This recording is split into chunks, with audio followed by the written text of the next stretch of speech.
Point blank period. I just want to jump in here really quick. Sorry. Okay, go ahead. You said a couple of times, and I'm just a private citizen, but I'm doing a Facebook Live. I'm going to take this off. You guys are. I'm going to ask you a question. You said that you have to protect your police brothers.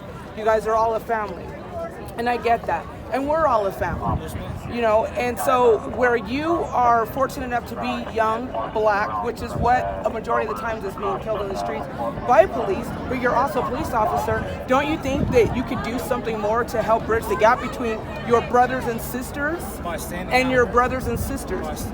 You're a young black man. You're also a police officer. You could bring the community and your police officer family together. Sit us down so that we can have the much needed, much necessary, long overdue conversation. Because I have a son that looks like you. I have a 27-year-old son that I've had to lay over him and beg the police not to shoot my son. Okay? We need to have this conversation. George Floyd is the most recent that kicked this off. But you know that this has been going on for centuries. I don't know if you heard me say I'm not from here. I understand, but you don't have to be from here. You don't have to be. Hold on, no, don't. You don't have to be from here. You don't have to be from Indianapolis. You don't have to be George Floyd.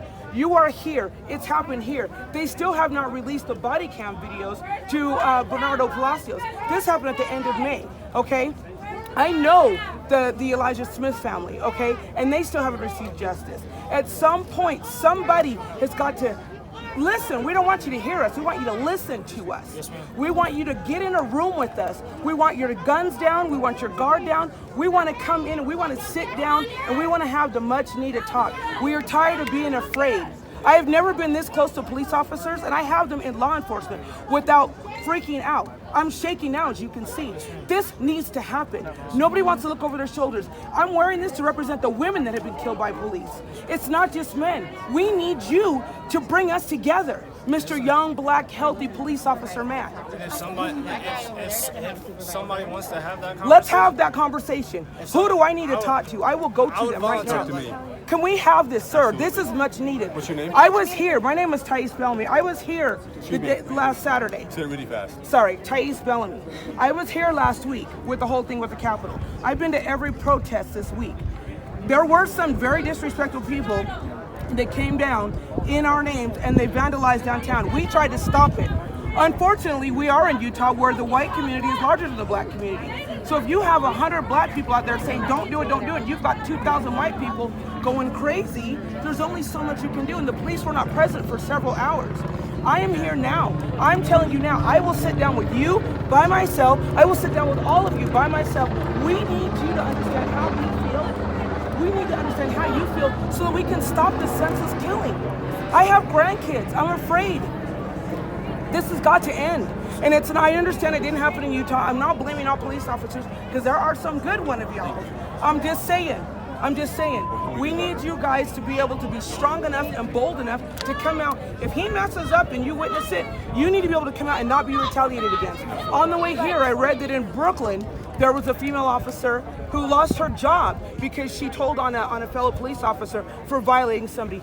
You guys have to break that blue line because black lives are dying because of it. Sure. And when I You know what? Let's have real conversation. Let's please do. Let's please do. From here, I wasn't trying to say I know it happens everywhere, but I was just saying that to see that, like I was telling them, I've been through stuff that you're talking about. I've had friends, lives lost.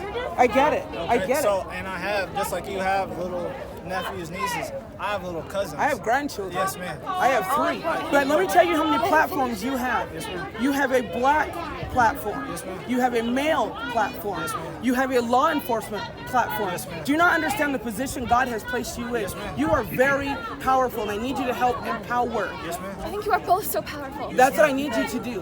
That's all I'm asking. I'm not trying to be disrespectful. No, So if we can have this conversation, please, let's do it. Yes, ma'am. And let's have it as soon as possible. Yes, ma'am. Because I understand her passion, Yes, ma'am. but she doesn't understand mine. Yes, ma'am. Because at the end of the day, she still has white skin. Yes, ma'am. She doesn't feel the way I feel. I'm shaking, she's yelling and swearing and disrespecting the police. Yes, ma'am. We cannot have that. We cannot ask you guys to calm down and be peaceful if people are still trying to incite you. Yes, ma'am. So we want you to understand that we are about peace and we want to remain that. Yes, ma'am. I appreciate you. Thank you. Yes, ma'am. Thank you. What's your name? Sorry. I'm a little I'm a little. What's your name? Hi, Ty.